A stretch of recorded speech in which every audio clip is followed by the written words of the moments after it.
Hello and welcome to another video from the channel you need to not only survive the current apocalypse but actually enjoy it. And today's video is going to be an update on my tent adventure.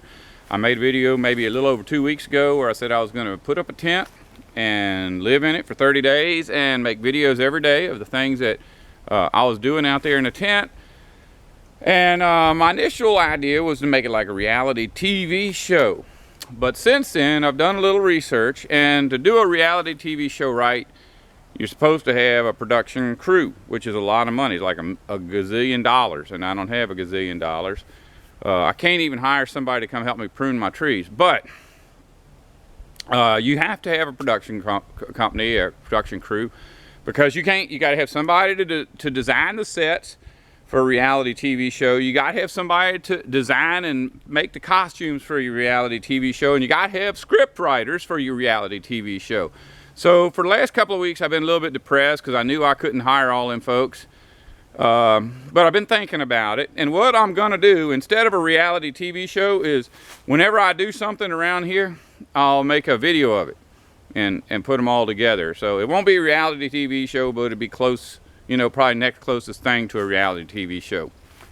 Anyway, in the last 2 weeks or so, I have not been sleeping in my tent. I've only slept out there maybe 6 times because the weather has been so horrible. Now, I have no problem sleeping in a cold tent or sleeping in a tent when it's raining, but I do have a problem sleeping in a tent that's filling up with water. And because it's been raining so much, my ground between my tent and my house has been all mud. And that's another thing I have a problem with, is trudging through 300 feet of mud to get to my tent. You know, it's like all my shoes fill up with mud, so I got to take my shoes and socks off, put on some, you know, flip-flop things, trudge through the mud. Then when I get to my tent, I got to take my shoes off outside, and I got to wash my feet off before I climb in the tent. And when it's 20 degrees, that's hard to do, although I have done it since I started this project. But I didn't sleep out here in that because, like I said, my tent was full of water.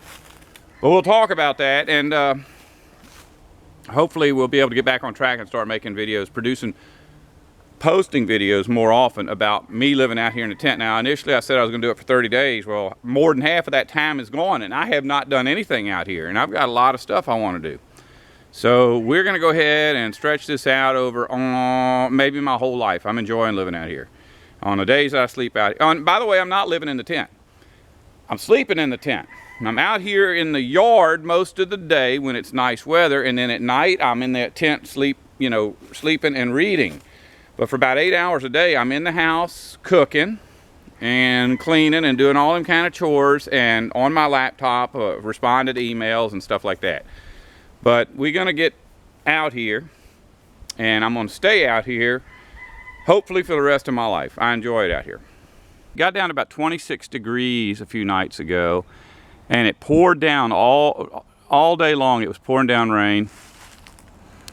And it got down to about 26 degrees. I never felt any ice on the tent, but the tent stayed soaking wet. I never saw any water puddling on the floor, but apparently there was enough. And I don't know if it was leaking or condensation. I suspect that most of it is just condensation from being freezing cold rain outside and me inside.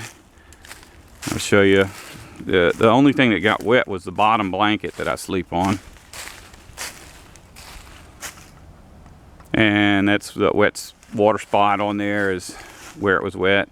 So I just took everything out and hung it up and opened all the windows to air this thing out. I'm getting ready to put everything back in, and I'll do a little video from inside the tent to show you how I'm set up.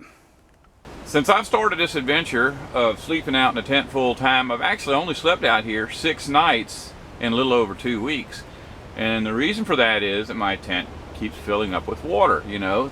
Thankfully, I still have my house, and I can just escape to my dry house anytime that happens. But of course, if we're thinking about living in a tent permanently and not having a residence, then that's not going to work. So I've come out here. I decided I'd come out when it was raining during the day and see where it was leaking, but it never rained during the day. So I'd come out here at night with a flashlight, and I'd sit here while it was pouring down and could not find a leak. But I'll show you this. You can see it. That's like a waterbed. If you've ever slept on a waterbed, every place that's low in here is holding water. And since this land is nothing but humus. I mean, it's very thick, humusy soil with sand under it. I have never seen water sitting in any of these puddles. It just instantly goes away, which is a large part of why I chose this particular site for setting up my tent.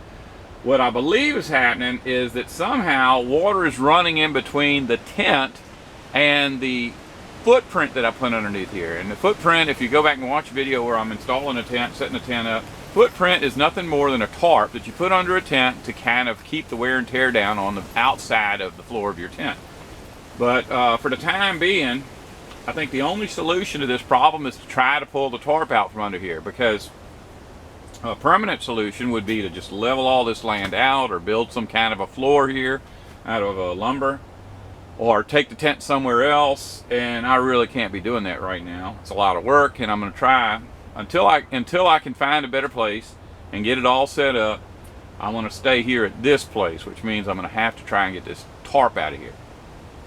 If you notice, my blankets are no longer hanging on the guy lines on my tent, and the reason for that is they got wet and they did not get all the way dry, and they got wet and they didn't get all the way dry, and they were starting to stink, and I knew that we were going to have a really bad rainstorm. And even though those blankets didn't really pose much of a threat when they were pretty much dry, at 7 pounds, that, you know, they're not going to break my guy lines. But a 7-pound blanket, you get about 30 pounds when it's soaking wet, and I figured that would just tear the tent all up.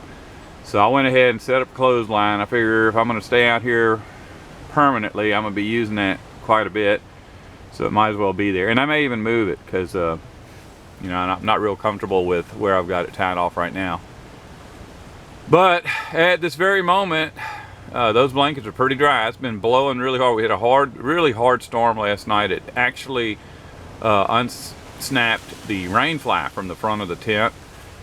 And I wasn't out here. I've only been able to come out here about 6 times in the last 2 weeks. I said I was going to stay out here permanently, but we're in a puddle of water.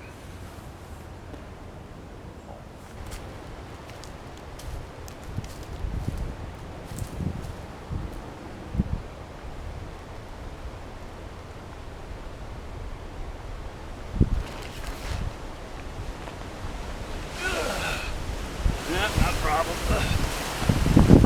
Kind of as expected. Soaking wet. Once again, we have all of our goodies out of the tent. I'm not putting them back in there without putting the blankets in first. So now I'm going to get in the tent, clean the floor, dry everything up really good, and maybe have all this put back together in a few minutes.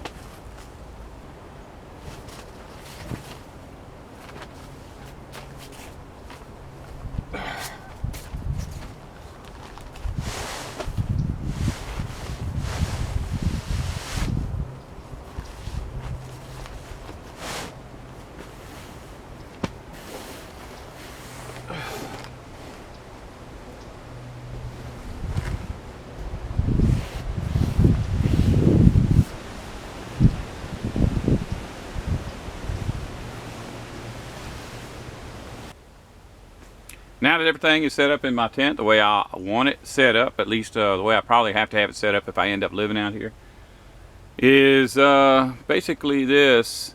You know, I know that this thing will probably rot away before I actually need it, but I'll always have a tent, I think, just so you can get an idea of proportion. Alright, let me show you some of the gadgets I got around here. I got to adjust my little mirror so I can see what I'm showing you. Alright, let's see, over on this wall, see what's over there. If you can see it, it's like a couple of backpacks and some of the bags from my tent. There's a little dust broom, foxtail and broom for cleaning the floor up. You can get those at any camping supply store for like $15, but you can go to Dollar Store and get it for $1. But it won't be a camping dustpan and broom. It'll be a regular dustpan and broom, which is basically a camping dustpan and broom. There's my ringer, washer ringer. I got his popcorn popper and one of them gas bottles. And there's an empty box back there. Yeah, you can probably see that. That's where my sleeping bag. I was just going to throw the box away, but I want to show everybody because I like my sleeping bag so much. I wanted to make sure y'all got the right one. We'll talk about that later. Underneath that is a stove still in the box that I got at Goodwill. And we'll do videos about all this stuff. Let me move out of the way. You can see what's back there. Oh, I got a piece of wood on the ground because you know when you set a water bottle down on the earth, it usually just tips over. And so I put that there so I'd have a stable platform for putting things on. And there's some flashlights there in front of some rechargeable batteries, and those are charged. I've got my charger out in the sunlight right now, charging up some that are dead. I've got a towel there. You always need a towel. I got a box MREs, and that's a solar lantern. Let me see if you can see that in there. Oh, I guess I should get back here behind the viewer. Yeah, on top of that bucket is a solar lantern from Harbor Freight. It's like $22, and I thought, well, you know, it might work and it might not work, but I need that. And it really works. I set that thing out in the sun every day that it's sunny, and I always have plenty of light to read by. But I've got some other lamps that are on their way. They should be in my mailbox in a few days. Now, at the end, you see that Coleman tent down there. That's actually the other Coleman tent, just like this tent. I brought it out here because this is the only piece of land I got that's big enough to lay that thing out and fold it up and put it back in that bag. And it had been out of the bag for months, maybe a year. So I put it back in the bag, and I realized it was stable enough for me to lean my pillows on it. You know, when you're in a tent, you don't want to be leaning your pillows against the wall of the tent because the tent's wall is not made to support your weight. But that's how, when I sleep kind of in an upright position, that's how I do it. And I know you just saw all my pillows. And down there, that's my solar cooker. Tell you what, with the solar cooker, you don't realize really how many days. I can't tighten this thing up. You don't realize how many non-sunny days there are, because on a sunny day you have stew or pot roast or beans. There it is right there. But you don't have, it's not a big deal on days that ain't sunny. You have a sandwich. But now that I'm charging my batteries in the sun, and we have had 2 weeks of rain, you know, I like to read when I'm on my way to sleep, and sometimes I like to listen to the radio. And when you have a bunch of cloudy days, you eventually don't have any batteries charged. I've been having to recharge my batteries in the house because I didn't have enough sun to charge my batteries. So I'm starting to get a pretty good feel for, you know, how little sun we have sometimes. That's a cooker. That's one of those, it's a Stove-Tech cooker. And I am not going to use it, but I did a video about it before. I don't want to set anything on fire in there and then cook, you know, cause it to start rusting, and then 5 years from now, SH is the TF, and I don't have a cooker because it rusted out. So I won't be using that. I don't think I'll be using it. I keep thinking about it, always convince myself not to. That's some of my cookware. That's my little electric battery-powered chainsaw and my gloves. I'll be doing videos. In fact, I'll make a walk around.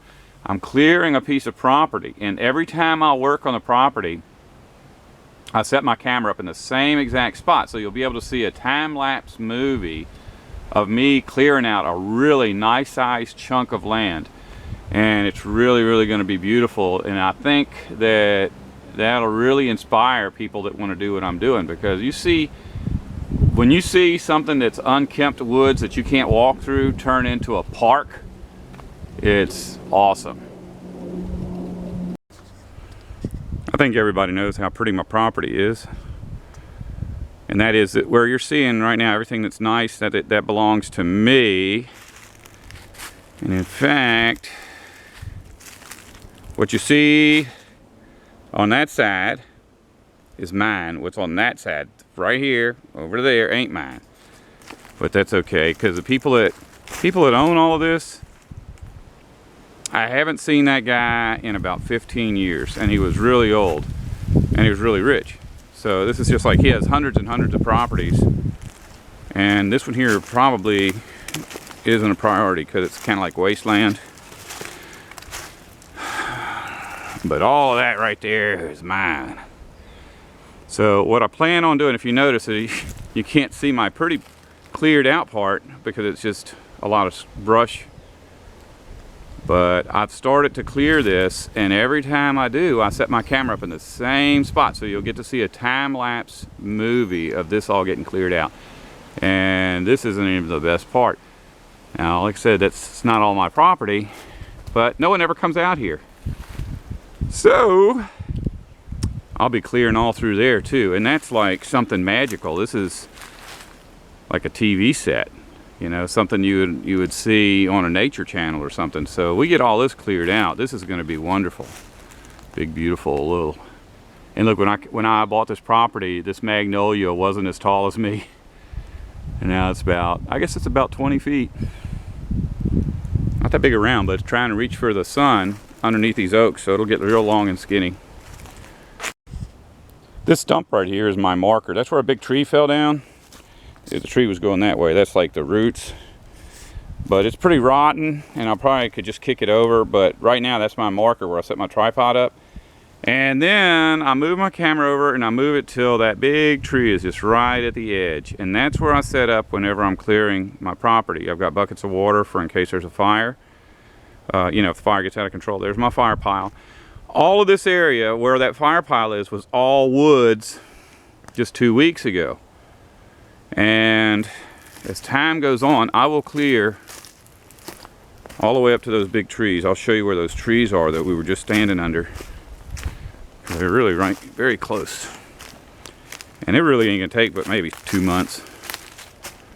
But see, we'll get to these big trees here. And there, this is from the other side. There's that magnolia tree in the middle of there, and there's some big oaks. This is gonna be gorgeous. I've been cutting around this. This is some huckleberry bushes. I think if I clear all of this debris away from it, all these stickers and vines, those huckleberry bushes are gonna really start putting out berries. And this place will be just crawling with animals, birds. That's huckleberries too, but I'll probably cut those down. I don't want too much stuff here. I'm gonna plant this whole strip in trees, and maybe about 6 different kind of trees. Maybe a citrus tree, a pear tree, a Japanese plum, persimmon tree, mulberry tree, just things that do really good here that I don't have to water or fertilize or anything. A lot of times when I'm looking at YouTube videos of other people's stuff, it looks to me, I just get this feeling that those people went online, they watched about 10 videos about doing something, and then they made their own version of those 10 videos. They don't actually, like, live it, you know? And I really guess that I should probably do that too, because even though I'm living it, a lot of the stuff I do ends up getting messed up because I don't know what I'm doing. And it kind of shocks me when I post a video. It's like I never look at other people's videos. I just post my videos. But when you post your video and it's got all your tags in it and it's got the title, and YouTube's computer knows what you're doing, then all the links on the, I guess on this side, you'll see all the links running down this side of the screen, you know, or of people doing the same thing you're doing, but doing it right or doing it different. And I guess that doesn't really bother me because I think people understand that I'm actually just doing this stuff and I'm not really researching it that much, other than having done it before a lot of times, which I haven't done the 10 thing before, but you know what I'm talking about. But hopefully, you know, you realize you're actually living my life when you're watching my videos. And people that have to sit in a cubicle all day crunching numbers, this is probably like heaven to you, because I had to do that kind of stuff before, and I never got to do anything I wanted to do. I was always doing what I had to do to make money, and I really wish I could have watched people doing this kind of stuff back then. Look at that, my hair is really getting big. Look at the back of it. I was on Skype with a guy today. He said that thing in the back looked like a sheep's foot. If you go back and watch any of my videos from 2 years ago, I had a clean cut. This is like another dream to be able to have long hair. Oh, if you don't want to survive, don't listen to me.